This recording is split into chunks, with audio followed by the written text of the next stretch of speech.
Entrepreneurs, hope we've had a great week smashing our goals and working towards creating our dreams. Hopefully some of you had a look at the books that I recommended, be it Darren Hardy's Compound Effect or Jeff Olson's Slight Edge. So if you did and you've had a bit of a read or a bit of an intro into those, please let me know your thoughts. Carrying on from my last video, just on how we kind of get into this journey, how we start things off, I wanted to talk a little bit tonight about planning. And the importance of planning and actually putting our plan on paper more so than anything, because we're all busy people, we've all got a plan in our head, we've got an idea of what we want to do on a day-to-day basis, but having it on paper and really working towards achieving what we need to achieve and what's going to get us close to our goals, I think sometimes is overlooked and sometimes is seen as not quite necessary to get out what we need to. So I wanted to talk a little bit tonight about planning. To start off with, this is a overview of my week structure. So this is what is non-negotiable for me in my journey, and then it shows me what free time I have available around it. So as we can see, this is my week's plan.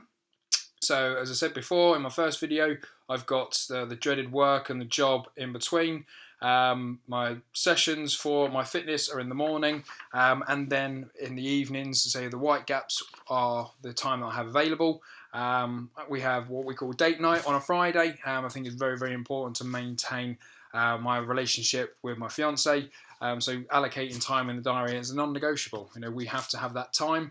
Occasionally it does move. Sometimes it's not always on a Friday, sometimes it's middle of the week, sometimes at the weekend. But this allows me to know, right, what is a negotiable, what is a non-negotiable, and what time have I got free and available.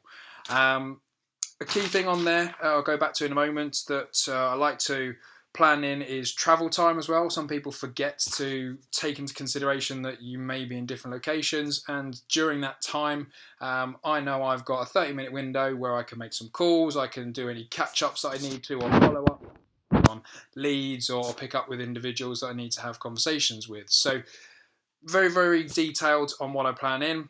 Social media updates, make sure that I'm getting time in the diary to get, be it a post like this up, be it to update a status, get out some activity for the week, or just inform everybody of what I've been up to. Hopefully it's been useful. So have a think about what you do on a weekly basis. You know, what is it that you go through and is a non-negotiable? What needs to happen to get you to where you want to be?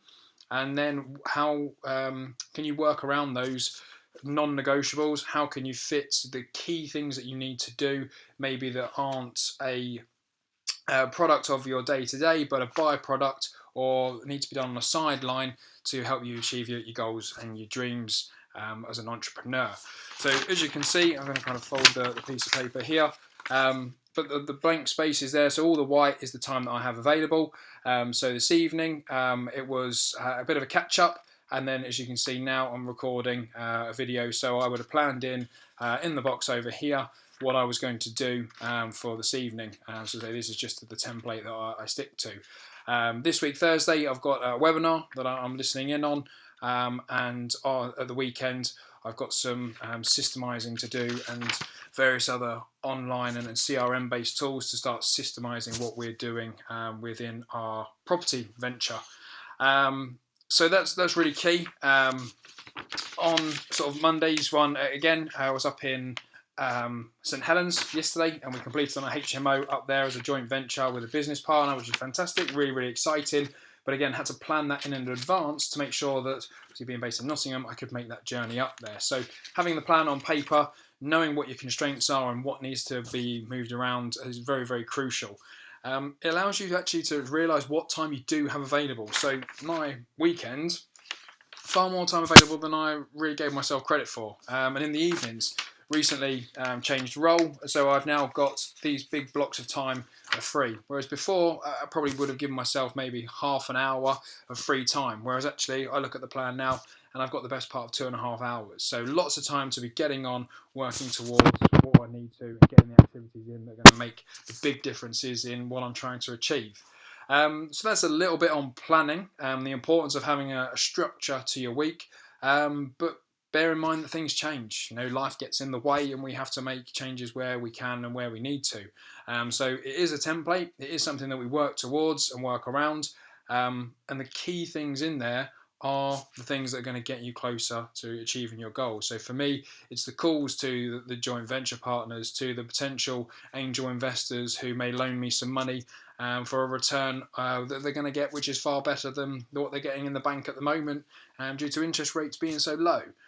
It might be that I've got some follow-ups on some leads, or I've got some deals in the funnel that say need some calls to be put in, again, to follow up, be it for a joint venture partner or to source on.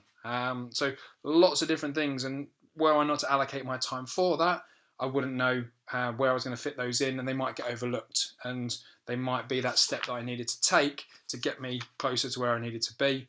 And I've missed that opportunity. So it's about making the most of the time you've got to get the opportunities in, and to make sure that you keep yourself on track. So just wanted to cover a little bit on there.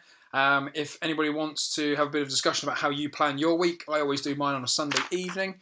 So I look at what I've got going on. It's all synced to the cloud, so I've got it all in Google Calendars. It's on my tablet, it's on my Mac, it's on my iPhone. So I always know wherever I am, if I've got a device near me, I know what's coming up.